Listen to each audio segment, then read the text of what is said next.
Are we driving ourselves to destruction? That's the question I want to ask us. When we look at last year, based on the Jamaica Information Service, we recorded a 13% reduction in road fatalities and a 10% decline in fatal crashes last year when compared to 2022. But when we look at that number, it is still a staggering number. In 2022, there were 488 fatalities on the nation's roadways. And considering that, we have to question ourselves as to what do we really do in a country like Jamaica when you are driving on the road.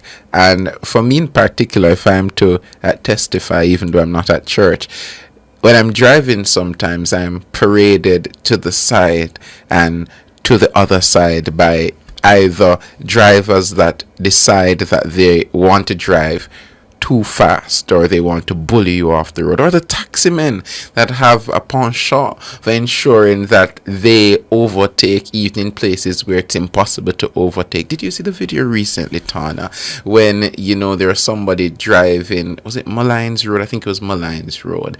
And basically the taxi man came out on the other side. There's nowhere to overtake. It's a line of traffic, and the man was arguing with the man that was rightfully in his lane. Better yet, we saw the video recently of I'd call it the multi-million-dollar crash with the Tesla that was involved and those other vehicles that would be of very high worth. Porsche, Benz, BMW. Right, we saw that, and we question. As we hear the heartbreaking stories every day, I reflect on the story of the young lady who would have had that accident on Mandela Highway as well. And I wonder, are we driving ourselves to destruction? So it's time to have a honest conversation about how is it that we actually prevent these things. I was on Twitter 2 days ago and I see somebody atting the Minister of Transport saying, honestly, these taximen are out of control. And I questioned, is it that the policemen pick on taximen? I can't say so myself because I've been stopped numerous times by the police. I don't know if it's a matter of profiling, but when I see the actions of a certain percentage, let me say 70% of those who are driving people, they have passengers, and how they interact on the road with people's lives in their hands, it makes me really question if they consider the mere lives of these individuals. So, are we enforcing the laws, or are we simply just punishing some, or are we allowing some policemen who would sully the name of the force to collect bribes on our roads? Those are the questions I would have been met with when I considered what was happening. So I looked at Sweden, and they implemented a Vision Zero policy which operates on the belief that no road deaths are acceptable. So the government, the drivers, the city planners are all a part of the solution. What they did, Tana, was that they just cut speed limits drastically in accident-prone areas with roads that are designed to naturally slow drivers down. So the result of that, the traffic fatalities in Sweden have been cut by half over the past 2 decades. Jamaica needs to ask ourselves, why don't we implement similar policies? Or have we implemented similar policies and still have not seen results? And then you continue and you look at Singapore, and they have really, really strict traffic laws, and based on that they have an exceptional record. But not only that, Tana, they employ a points-based system where repeat offenders face long-term consequences, including suspension of their license. This is coupled with state-of-the-art cameras that are actually enforced.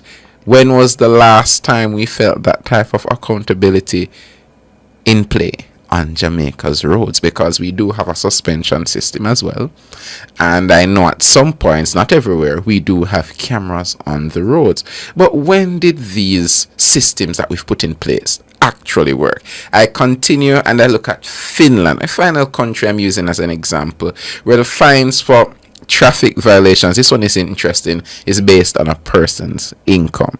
So based on your tax bracket, based on your tax bracket, you are fine. Think about it for a second. So the richer you are, the more you pay for breaking those traffic laws, because they're saying, and it comes back to the idea of bribes in Jamaica. They're saying that if you have more money, it's easier for you to look at the officer and say, boy, officer, it was just one of those days, and hand something to him. But in Finland, they're saying, no. You don't get to do that. So what we're doing is, based on how much money we know you have, we're going to enforce that. And when you look at it, you're wondering if Jamaica could implement that system. Of course, people are going to cry no. They're going to cry foul. They're going to say that can't work. Then we look at Japan, who basically they have focused a lot on education, and that is just educating their citizens about how to be safe, etc. And then you question again, but we have robust education campaigns in Jamaica. What's wrong with us? That's the question. What is wrong with us? But considering all of that, I thought to myself, maybe there are ways we can solve some of these problems. One, automated enforcement with zero tolerance for bribery. Automated enforcement happens in some countries already, where I was listening to this comedian, and he was in a particular first world country where when he passed a speed limit on a particular highway, he got sent his ticket. He automatically got sent his ticket based on the systems they have.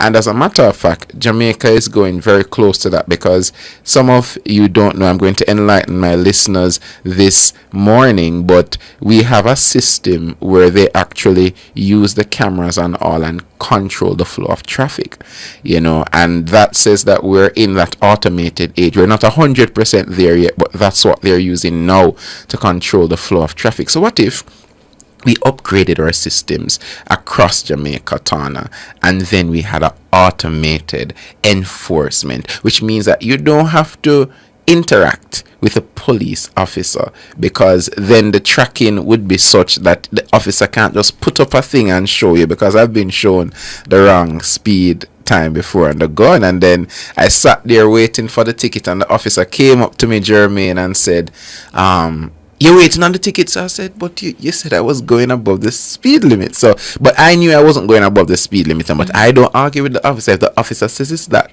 I'm collecting my ticket, and then I'll have my day in court. And then the next officer came to me and said, no, he said he couldn't figure out whether it was you or the other vehicle that was above the speed limit, so you can go and be in a fair officer. So I said, wow, that's interesting. So who could it have been? It could have been anybody else who would have been on the highway going at 80, and the officer pulls you over and says, no man, you're going at 100, sir.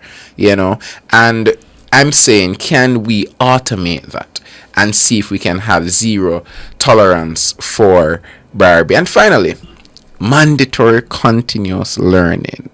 Mandatory continuous learning for our drivers on the road. And we know that a lot of people would have, gone through different means to get their license.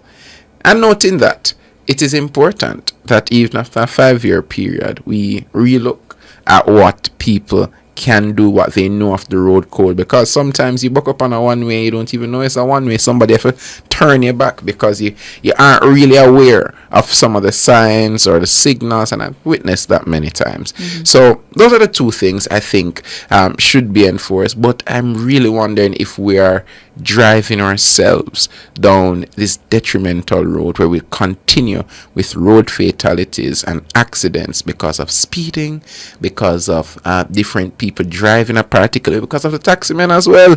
I'm not blaming every taximan, it's some of them. I know it's some of them, it's not all of them, but I think we need to look at our automation systems and ensuring that we are up to par with our learning when it comes to our roads. So I don't know, Ton, I don't know what you think about that, but that's what's on my mind this morning.